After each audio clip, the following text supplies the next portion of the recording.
दोस्तों, आपका स्वागत है मेरे यूट्यूब चैनल स्टडी विद रूप पर। दोस्तों, आज का मेरा टॉपिक भारतीय संविधान से ही है, प्रधानमंत्री एवं मंत्रिपरिषद। वीडियो को अंत तक देखना जिससे कि बेहतर समझ में आ सके। चलो दोस्तों, वीडियो को स्टार्ट करते हैं। दोस्तों, जो प्रधानमंत्री है उसे भारतीय संविधान के अनुच्छेद 75 के तहत पढ़ा जाता है। किस में पढ़ा जाता है?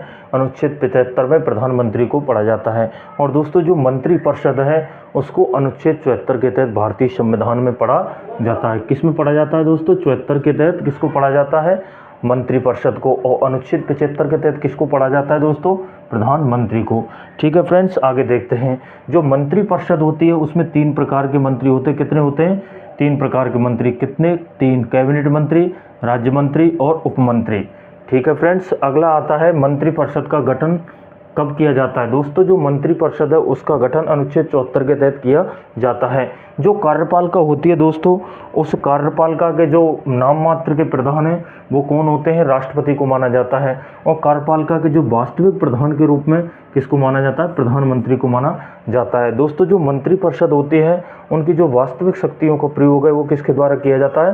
प्रधानमंत्री के द्वारा किया जाता है। और दोस्तों, जो कार्यपालिका की जो नाम मात्र की शक्ति है उनका प्रयोग राष्ट्रपति के द्वारा किया जाता है।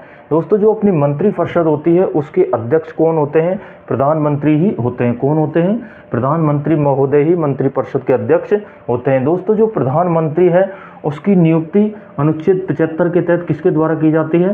राष्ट्रपति के द्वारा नियुक्ति की जाती है। ठीक है फ्रेंड्स, अगला पॉइंट आता है कि जो कार्यपालिका की जो समस्त शक्तियां होती हैं वो किस में निहित होती हैं?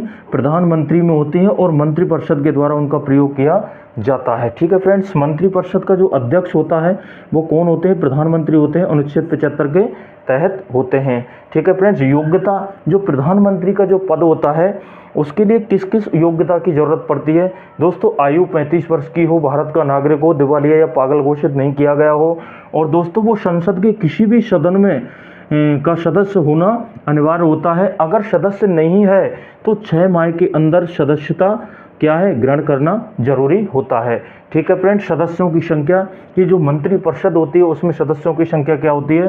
दोस्तों, 91वां संविधान संशोधन 2003 के तहत लोकसभा के कुल सदस्यों का 15% होना आवश्यक होता है, यानी 82 सदस्य होना जरूरी होता है। ठीक है फ्रेंड्स, जरूरी है। इसमें प्रधानमंत्री भी शामिल है और राज्य जो विधानसभा होती है उसका भी कितना होता है दोस्तों?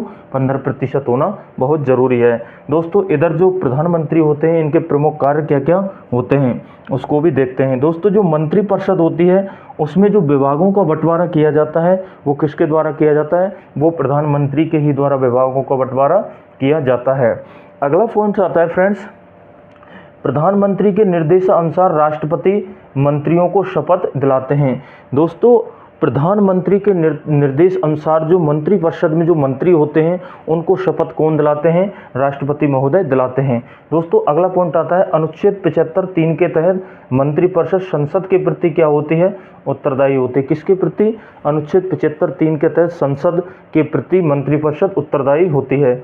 अगला पॉइंट होता है दोस्तों, मंत्रिपरिषद सामूहिक रूप से लोकसभा के प्रति उत्तरदायी होती है। सामूहिक रूप से किसके प्रति होती है?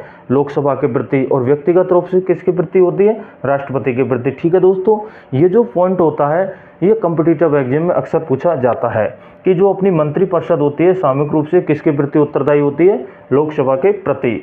ठीक है दोस्तों, अगला पॉइंट आता है मंत्रिपरिषद व्यक्तिगत रूप से राष्ट्रपति के प्रति उत्तरदायी होती है। ठीक है फ्रेंड्स, सामूहिक रूप से तो लोकसभा के प्रति उत्तरदायी होती है और व्यक्तिगत रूप से किसके प्रति होती है? राष्ट्रपति के प्रति होती है।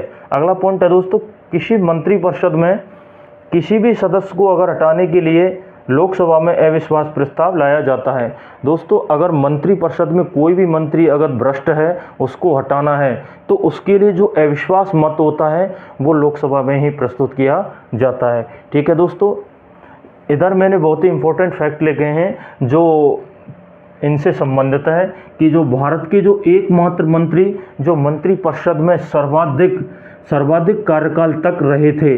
दोस्तों, जो भारत के एकमात्र मंत्री जो मंत्रिपरिषद में सर्वाधिक कार्यकाल तक रहे थे वो है जगजीवन राम। 32 वर्ष तक मंत्री पद पर कार्यरत रहे थे। अगला पॉइंट आता है दोस्तों, एकमात्र मंत्री जिन्होंने मंत्रिपरिषद से त्यागपत्र दिया था, श्यामा प्रसाद मुखर्जी। एकमात्र मंत्री जिन्होंने मंत्रिपरिषद से त्यागपत्र दिया था कौन थे? श्यामा प्रसाद मुखर्जी। अगला पॉइंट आता है दोस्तों, सर्वाधिक समय एक ही विभाग यानी स्वास्थ्य विभाग में मंत्री पद पर रहने वाली महिला मंत्री कौन सी थी? दोस्तों वो डॉक्टर राजकुमारी अमृता कौर थी।